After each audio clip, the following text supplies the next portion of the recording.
माननीय प्रधानमंत्री जी,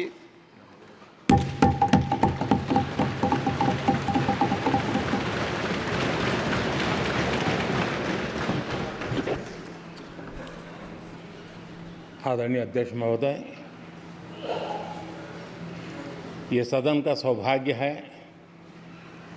कि आप दूसरी बार इस आसन पर विराजमान हो रहे हैं। आपको और इस पूरे सदन को मेरी तरफ से मैं बहुत बहुत बधाई देता हूं।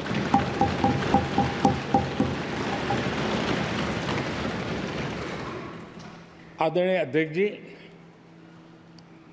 मेरी तरफ से आपको शुभकामनाएं हैं, लेकिन इस पूरे सदन की तरफ से भी आपको अनेक अनेक शुभकामनाएं। अमृत काल के इस महत्वपूर्ण कालखंड में दूसरी बार इस पद पर विराजमान होना बहुत बड़ा दायित्व आपको मिला है और आपका 5 वर्ष का अनुभव और आपके साथ हम लोगों का 5 साल का अनुभव, हम सबका विश्वास है कि आप आने वाले 5 साल हम सबका मार्गदर्शन भी करेंगे और देश की आशा अपेक्षाएं पूर्ण करने के लिए ये सदन अपना दायित्व निभाने में आपकी बहुत बड़ी भूमिका रहेगी। आदरणीय अध्यक्ष जी, हमारे शास्त्रों में कहा गया है कि विनम्र और व्यवहार कुशल व्यक्ति सफल सहज रूप से होता है और आपको तो उसके साथ साथ एक मीठी मीठी मुस्कान भी मिली हुई है। आपके चेहरे को ये मीठी मीठी मुस्कान पूरे सदन को भी प्रसन्न रखती है। मुझे विश्वास है आप हर कदम पर नए प्रतिमान, नए कीर्तिमान गढ़ते आए हैं। 18वीं लोकसभा में स्पीकर का कार्यभार दूसरी बार संभालना ये अपने आप में एक बड़ा नया रिकॉर्ड बनते हम देख रहे हैं। श्री बलराम जाखड़ जी वो पहले ऐसे अध्यक्ष थे जिन्होंने 5 साल कार्यकाल पूरा करके फिर दोबारा उनको स्पीकर बनने का अवसर मिला था। उसके बाद आप हैं जिन्हें 5 साल पूर्ण करने के बाद दोबारा इस पद पर आसीन होने का अवसर मिला। गत 20 साल का एक ऐसा कालखंड रहा है कि ज़्यादातर स्पीकर या तो उसके बाद चुनाव नहीं लड़े हैं या तो जीत करके नहीं आए हैं। आप समझ सकते हैं कि स्पीकर का काम कितना कठिन है कि उसके लिए दोबारा जीतना मुश्किल हो जाता है, लेकिन आप जीत करके आए हैं, इसके लिए एक नया इतिहास आपने गढ़ा। आदरणीय अध्यक्ष जी, इस सदन में ज़्यादातर हमारे सभी माननीय सांसद आपसे परिचित हैं, आपके जीवन से भी परिचित हैं और पिछली बार मैंने इस सदन में आपके संबंध में काफ़ी कुछ बातें रखी भी थी और मैं आज उसको दोहराना नहीं चाहता हूं, लेकिन मैं एक सांसद के रूप में और हम सभी सांसद के रूप में आप जिस प्रकार से एक सांसद के नाते काम करते हैं, ये भी जानने योग्य है और बहुत कुछ सीखने योग्य है। मुझे विश्वास है कि आपकी कार्यशैली एज ए सांसद भी हमारे जो फर्स्ट टाइमर सांसद हैं, हमारे युवा सांसद हैं, उनको जरूर प्रेरणा देगी। आपने अपने कार्यक्षेत्र में, संसदीय क्षेत्र में स्वस्थ मां और स्वस्थ शिशु एक कमिटमेंट के साथ जो अभियान चलाया है और सुपोषित मां, इस अभियान को आपने जिस प्रकार से अपने क्षेत्र में प्राथमिकता देकर के खुद को इन्वॉल्व करके किया है, वो वाकई प्रेरक है। आपने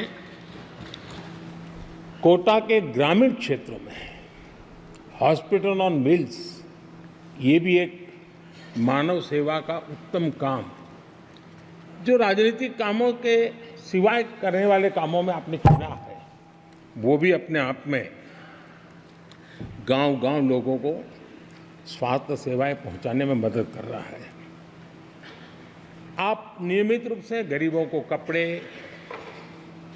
कंबल, मौसम के अनुसार छाता की जरूरत है छाता, जूते, ऐसी अनेक सुविधाएं समाज के आखिरी तबके के जो लोग हैं उनको खोज करके पहुंचाते हैं। खेलों में प्रोत्साहन देना आपके क्षेत्र के युवकों में, ये आपने एक प्राथमिकता के रूप से काम उठाया है। आपके पिछले कार्यकाल में 17वीं लोकसभा में मैं कहता हूं कि संसदीय इतिहास का वो स्वर्णिम कालखंड रहा है। आपकी अध्यक्षता में संसद में जो ऐतिहासिक निर्णय हुए हैं, आपकी अध्यक्षता में सदन के माध्यम से जो सुधार हुए हैं, ये अपने आप में एक सदन की भी और आपकी भी विरासत है। और भविष्य में 70वीं लोकसभा के संबंध में जब विश्लेषण होंगे, उसके विषय में लिखा जाएगा, तो भारत के भविष्य को नई दिशा देने में आपकी अध्यक्षता वाली 70वीं लोकसभा की बहुत बड़ी भूमिका रही है। आदरणीय अध्यक्ष जी, 17वीं लोकसभा में नारी शक्ति वंदन अधिनियम 2023, जम्मू कश्मीर पुनर्गठन विधेयक, भारतीय न्याय संहिता, भारतीय साक्ष्य बिल, भारतीय नागरिक सुरक्षा संहिता, सामाजिक सुरक्षा संहिता, digital personal data protection bill, मुस्लिम महिला विवाह अधिकार संरक्षण विधेयक,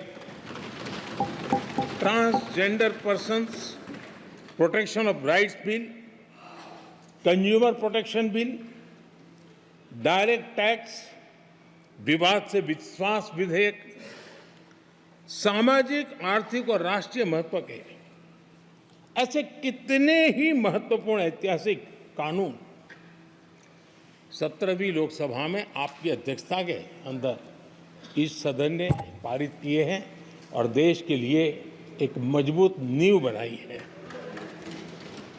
जो कार्य आजादी के 70 साल में नहीं हुए, आपकी अध्यक्षता में इस सदन ने इसको करके दिखाया।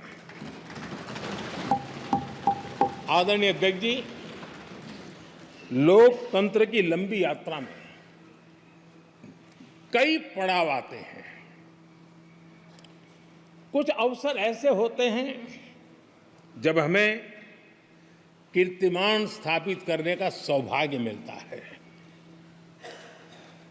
17वीं लोकसभा में उपलब्धियां, मुझे पूरा विश्वास है देश आज भी और भविष्य में उसका गौरव करेगा। आज देश अपनी आकांक्षाओं की पूर्ति के लिए भारत को आधुनिक बनाने की दिशा में जब हर तरह से प्रयास हो रहे हैं, मैं मानता हूं कि ये नया संसद भवन भी अमृतकाल के भविष्य को लिखने का काम करेगा और वो भी आपकी अध्यक्षता में। नए संसद भवन में हम सबका प्रवेश आपकी ही अध्यक्षता में हुआ और आपने संसदीय कार्यप्रणाली को प्रभावी और जिम्मेदार बनाने का कई महत्वपूर्ण फैसले लिए हैं और इसलिए लोकतंत्र को मजबूती देने में मदद मिली है। लोकसभा में हम पेपरलेस डिजिटल व्यवस्था से आज काम कर रहे हैं। पहली बार आपने सभी माननीय सांसदों को ब्रीफिंग के लिए एक व्यवस्था खड़ी की। इससे सभी माननीय सांसदों को भी आवश्यक रेफरेंस मटेरियल मिला। उसके कारण सदन की चर्चा अधिक पुष्ट हुई और ये आपका एक अच्छा इनिशिएटिव था जिसने सांसदों में भी विश्वास पैदा किया। हाँ, मैं भी कुछ कह सकता हूँ, मैं भी अपने तर्क दे सकता हूँ। तो एक आपने अच्छी व्यवस्था को विकसित किया है। आदरणीय अध्यक्ष जी, G20 भारत की सफलता के एक महत्वपूर्ण पृष्ठ है, लेकिन बहुत कम चर्चा हुई है, वो है P20। और आपके नेतृत्व में G20 देशों के जो पीठासीन अधिकारी हैं, स्पीकर्स हैं, उनका सम्मेलन आपकी अध्यक्षता में हुआ और अब तक P20 के जितने सम्मेलन हुए हैं उसमें ये ऐसा अवसर था कि दुनिया के सर्वाधिक देश आपके निमंत्रण पर भारत आए और बहुत ही उत्तम प्रकार के निर्णय उस समिट में हुए और उसने विश्व में भारत की लोकतंत्र की जो प्रतिष्ठा है उसको गौरव देने में बहुत बड़ा रोल अदा किया है। आदरणीय अध्यक्ष जी, ये हमारा भवन ये सिर्फ 4 दीवारें नहीं है। हमारा ये संसद 140 करोड़ देशवासियों की आशा का केंद्र है।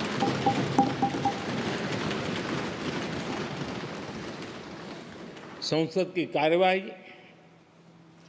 जवाबदेही और आचरण हमारे देशवासियों के मन में लोकतंत्र के प्रति जो उनकी निष्ठा है उसको और अधिक मजबूत बनाता है।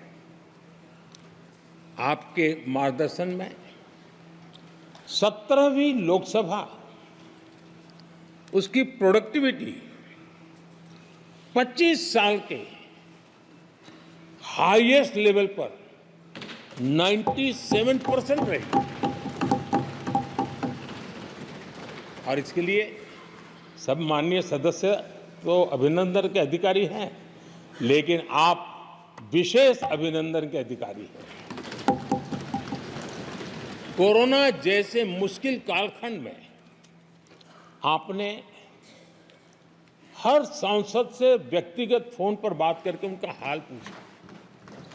कहीं किसी सांसद की बीमारी की खबर आई तो आपने सदन के अध्यक्ष के नाते व्यक्तिगत रूप से उसकी चिंता की और वो सभी दल के सांसदों से जब मुझे सुनने को मिलता था मुझे बड़ा गर्व होता था कि जैसे आप इस सदन के परिवार के मुखिया के रूप में उस कोरोना कालखंड में भी व्यक्तिगत चिंता करते थे। कोरोना काल में भी आपने सदन का काम रुकने नहीं दिया।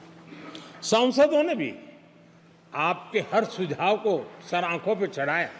किसी को ऊपर बैठने के लिए कहा तो वो वहाँ जाके बैठा, किसी को दूसरे जगह पे जाके बैठने के लिए कहा तो वो भी बैठा, लेकिन देश के काम को किसी ने रुकने नहीं दिया। लेकिन आपने ये जो फैसले किए उसका परिणाम है कि हम उस कठिन कालखंड में भी कार्य कर पाए। और एक खुशी की बात है कि कोरोना काल में सदन ने 170% प्रोडक्टिविटी, ये अपने आप में दुनिया के लिए एक बहुत बड़ी खबर है। आदरणीय अध्यक्ष जी, हम सब चाहते हैं कि सदन में आचरण, सदन के नियमों का पालन हम सब करें और आपने बड़े सटीक तरीके से, संतुलित तरीके और कभी कभी कठोरता के साथ भी फैसले लिए हैं। मैं जानता हूं कि ऐसे निर्णय आपको पीड़ा भी देते हैं, लेकिन सदन की गरिमा और व्यक्तिगत पीड़ा में आपने सदन की गरिमा को पसंद किया और सदन की परंपरा को बनाने का प्रयास किया। ये साहसपूर्ण काम के लिए भी आदरणीय अध्यक्ष जी, आप अभिनंदन के अधिकारी हैं। मुझे विश्वास है आदरणीय अध्यक्ष जी, आप तो सफल होने ही वाले हैं, लेकिन आपकी अध्यक्षता में यह 18वीं लोकसभा भी बहुत सफलतापूर्वक देश के नागरिकों के सपनों को पूर्ण करेगी। मैं फिर एक बार आपको इस महत्वपूर्ण दायित्व के लिए और देश को विकास की नई ऊंचाइयों पर ले जाने वाले इस सदन की अध्यक्षता के लिए हृदय से बहुत बहुत शुभकामनाएं देता हूं, बहुत बहुत बधाई देता हूं। श्री राहुल गांधी जी।